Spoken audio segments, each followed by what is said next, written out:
You raised the question of how the commission will operate. First, you have to understand that this has never been done before. And the concept is to use state initiatives in as many as you can get set up for 2012, November 6th, 2012. And so you essentially would have a de facto national initiative. Now, we don't have a national initiative in this country. I've been working on that for 25 years, and if we had the National Initiative for Democracy in place, we could do this in 30 days. And it would probably cost citizens no more than $25,000, $30,000. But in Massachusetts, it's going to cost us upwards of $300,000 and then some to get it done in the period of time that we have. But let's go to the point you raised, which is extremely important.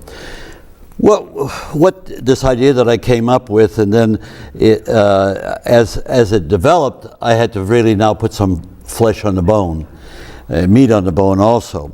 And so essentially what we're creating is in one state, let's say Massachusetts, which is our flagship at the moment, that will create a commission that will be voted on by the citizens. That commission will have the power to, and obviously the mission to investigate what happened on 9/11. It will have subpoena powers, and it will be able to put people under oath. But you are very prescient. You recognize that you cannot transfer police powers to a commission. That's correct. And so, unlike a grand jury, we're transferring grand jury powers, but the grand jury is led these days by the Attorney General and or the prosecutor, and then as a result of their findings, they issue an indictment, and then you proceed through the judiciary process, a trial, appeal, and so forth. It can be either at the federal level or state level.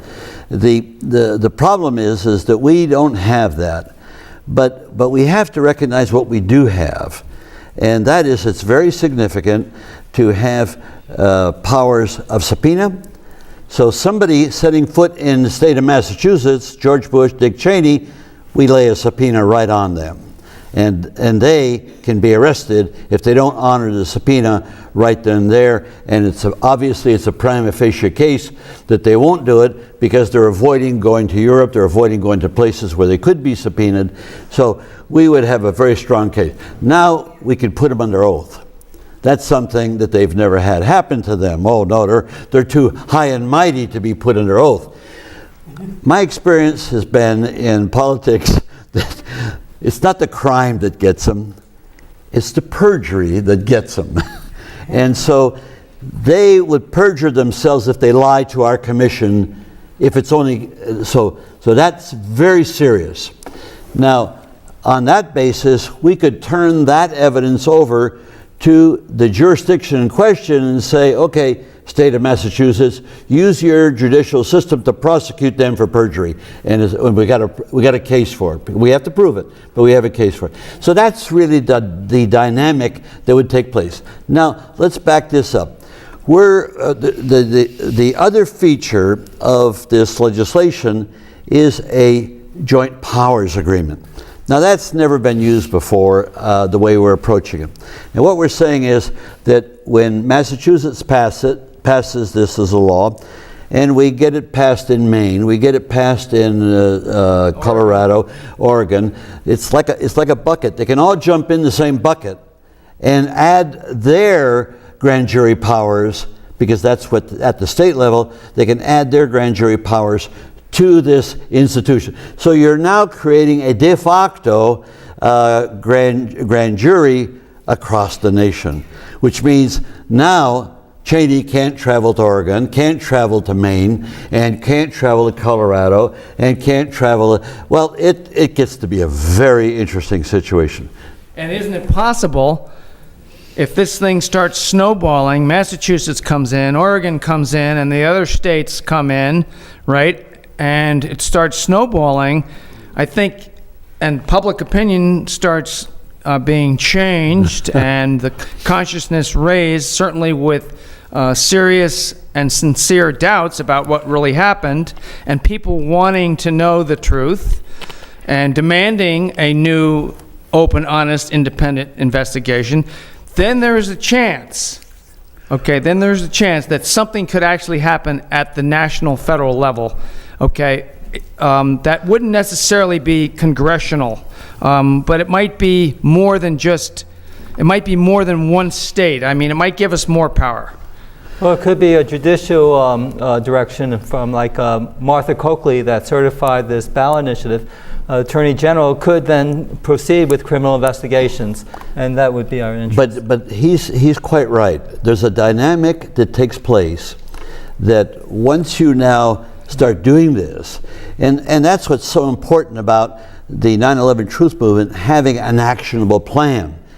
It's fine to acquire all this knowledge and all this information, but it goes nowhere if the people cannot act on it. And that's the shortcoming of our system of representative government. The people cannot act on it. All they can do is on election day is give their power away to politicians who have proven repeatedly that they don't want to touch this subject with a 10-foot pole.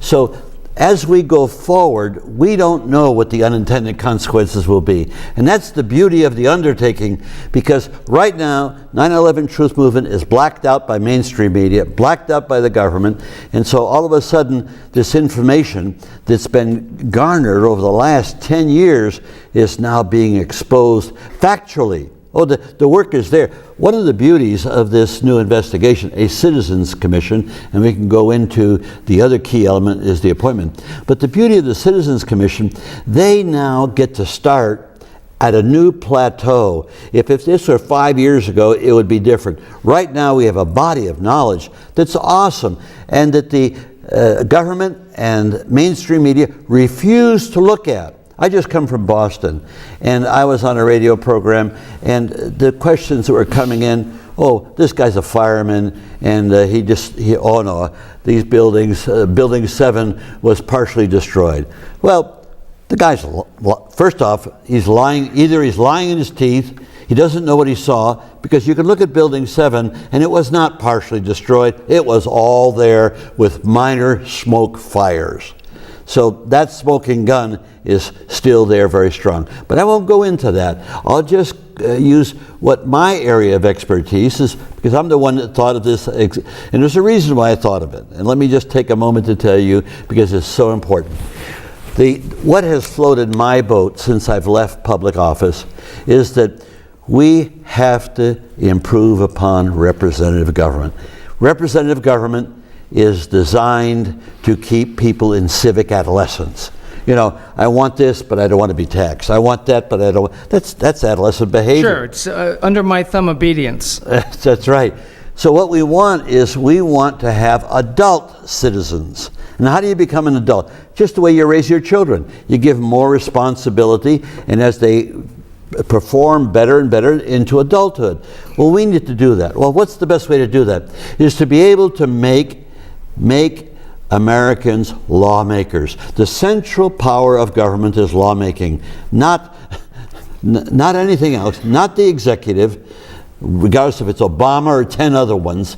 It's not the judiciary. It is you make the law and you obey the law. Now, they can skirt it if they have other powers, but that is the process of civilization, making the law. And that's the great contribution of Solon in 592 BC. So now, if we can have a process where we can make the people become lawmakers, and that's this legislation I have. It's called the National Initiative for Democracy. I know, I was there with you in Virginia in the mid-'80s. You were. I was there. I was there at the beginning because I said, this is exactly what... Wait, who are you? I'm Doug White. I was there with you in Virginia. Doug right? White. National Citizens Initiative. I said, yeah, real participatory democracy. Just what we haven't got, just what we need to get. So no wonder you're so smart, Doug. You've been trailing this subject all along, and it could happen. But most people, say, well, the Congress would never pass this in 1,000 years. Elected officials do not believe in the power of the citizens. They do not. because I've approached a number of them. They don't even understand what we're talking about. And yet it's scientifically proven the majority of the constituency is smarter and better able to set policy in this country than our existing leaders, whether it's Obama or Bush or the Congress. It's an appalling situation. And of course people say, well, you know, it's those crazy Republicans that just stole who stole our American dream. Well, I'll tell you, most people don't realize the American dream was stolen back in 1787 at the Philadelphia Convention. That's right. When they didn't keep honor with the Declaration of Independence that said, and this is the greatest moral statement of all mankind, all human beings are equal, created equal under God. And so that's what we have. But now, what happened 11 years later, and they turned around and in bed. And it wasn't Madison. Madison got hoodwinked by Pinckney of South Carolina, and in mid-August, when they were able to agree on slavery, it was Katie bar the door, everything fell into place. I'm a George Mason kind of guy. I would have liked to have seen them have another convention, but that didn't happen. But now Madison did a very clever thing. What he did is he had to find a way to be able to get this ratified without going to the people. Now scholars will tell you right now, oh, they couldn't have had the technology to ratify it by the people. That's hogwash. You could ride a horse from Georgia to Maine and be able, and in 30 days. So it took 9 months to ratify it under the convention system they had, which means that you could have had 3 or 4 ratification processes in that 9 months. But what happened was Madison and the others who wanted to keep slavery in there, they recognized what had happened in Massachusetts. And I wonder if the Massachusetts people know what happened.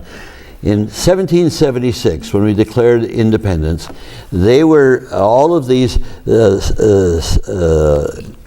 colonial governments were admonished to go out and create a new constitution because you're no longer going to have Britain ruling you. So what they did is they came back in Massachusetts and they, in 1778, drafted a constitution that included slavery. All states had slavery at the time. That included slavery. And what do you think happened in Massachusetts? The people voted it down. Adams came in, wrote a new constitution in 1780. The people of Massachusetts voted for it. And it was such a strong constitution with respect to slavery that it set up the process to outlaw slavery. Now, in Philadelphia, 9 years later, you don't think that they didn't know that the people would turn down a constitution that included slavery? And so they had to find a way to get around the people. And so what did they do? They set up Article 7, which is the precedent I'm using with the National Initiative. Article 7 is very simple. When the 9 states, the conventions, not the people of 9 states, the conventions, which is made up of the leadership of both those that were in Philadelphia and those that were opposed, they got elected, and at those conventions, which barely passed the ratification, but when 9 states ratify this, it becomes the law of those 9 states, which in violation of the law of the Confederation, which required unanimous consent. And just one little segue. Everybody says, well, Madison was opposed to the mob. The people were the mob. That's a lot of hogwash. He made one intemperate statement, just one. But he made 2 statements, actually 3 statements, when they asked him, now he's very proud of his Constitution. And so they're asking him, and this was a question in the proceedings for a delegate from Maryland, and said, well, Mr. Madison, how can we actually do this Constitution that you're talking about? Because it's illegal under the Confederation Constitution that can only be changed by unanimous consent.